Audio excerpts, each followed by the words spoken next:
So you can keep an eye on me? Yes.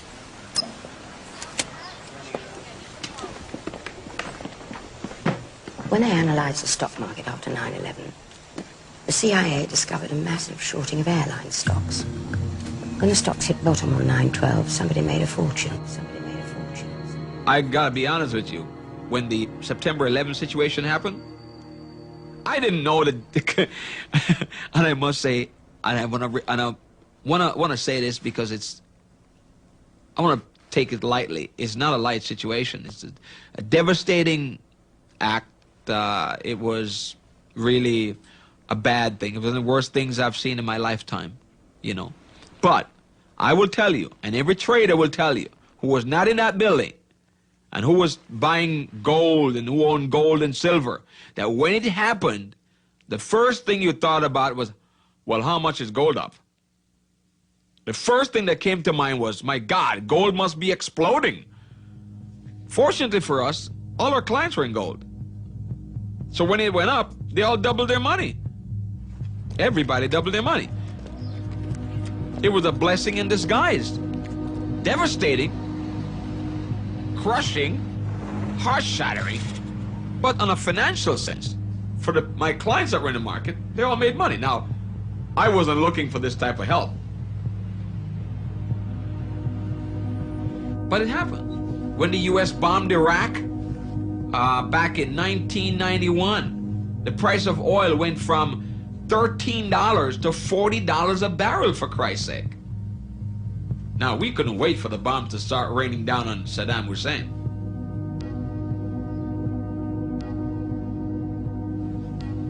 We were all excited. We wanted Saddam to really create problems. Do whatever you have to do. Set fire to some more oil wells because the price is going to go higher.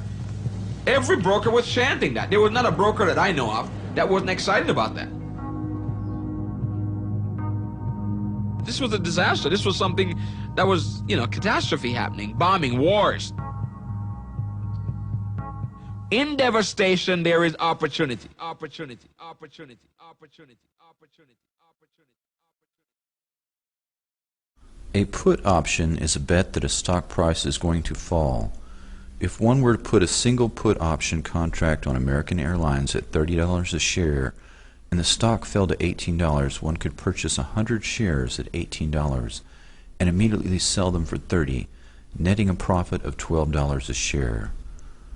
This is exactly what happened on a far larger scale with many companies around the world on 9/11. The levels of options purchased the week of 9/11 were more than 6 times higher than normal. A former member of the German parliament, then responsible for oversight of the German Secret Service, estimated that profits by insider traders were $15 billion.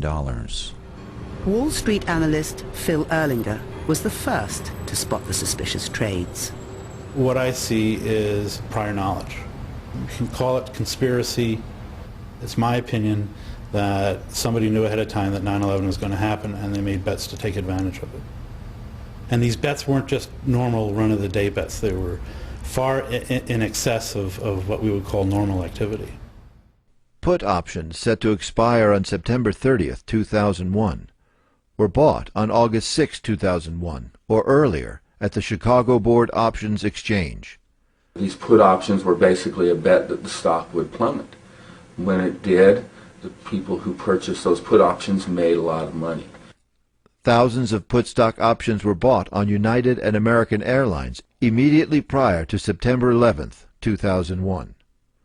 On average, during the first weeks of September 2001, 27 put options were bought each day on Morgan Stanley, one of the World Trade Center's largest occupants. The total of its put options for the 3 days prior to the attacks was 2,157.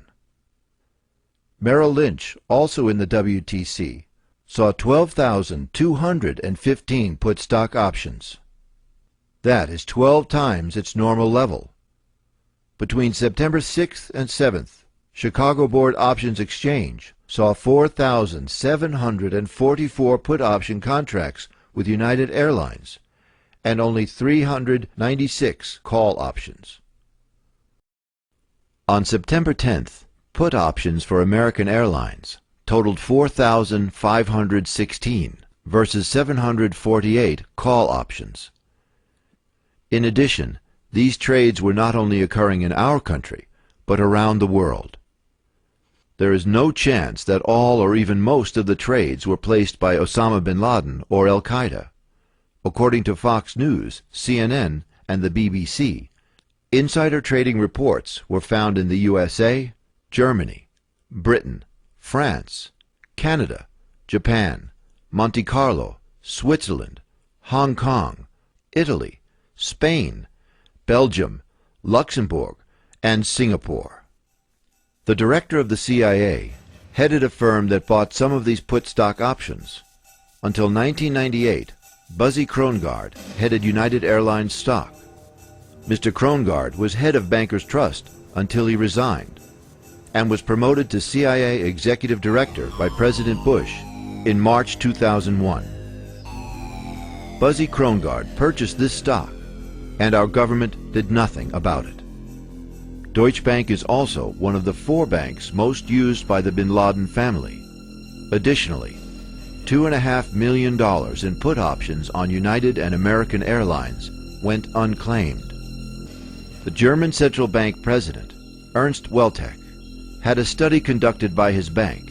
It indicated, quote, "There are ever clearer signs that there were activities on international financial markets that must have been carried out with the necessary expert knowledge in industries such as gold, oil, airlines, and insurance companies." There was a lot of money to be made from the events of September 11th, and indeed, many people in our own government called the events of September 11th an opportunity.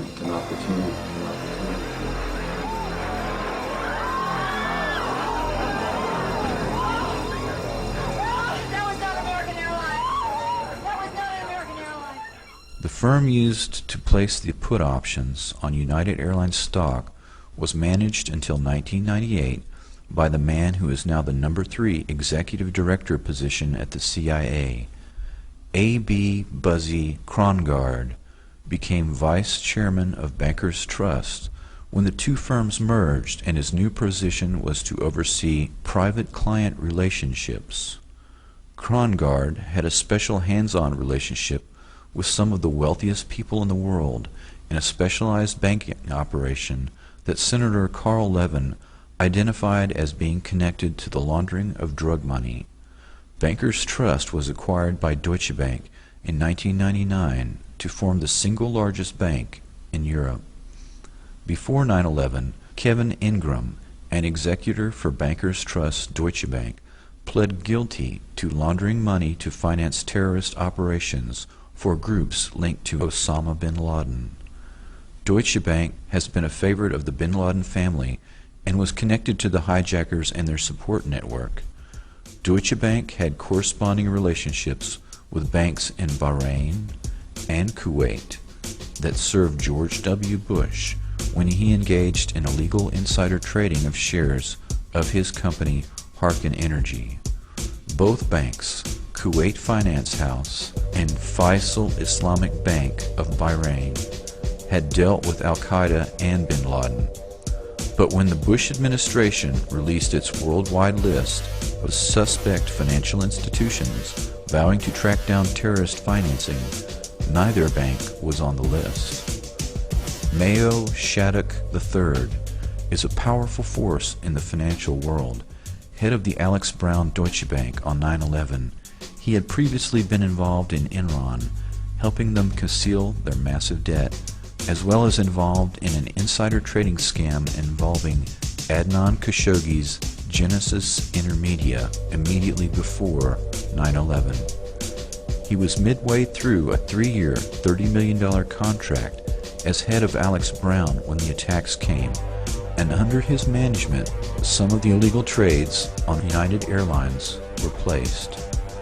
Mayo Shattuck has taken over Alex Brown operations in 1997 after Krongard had officially gone to the CIA in 1998. Mayo Shattuck III resigned on the day after 9/11.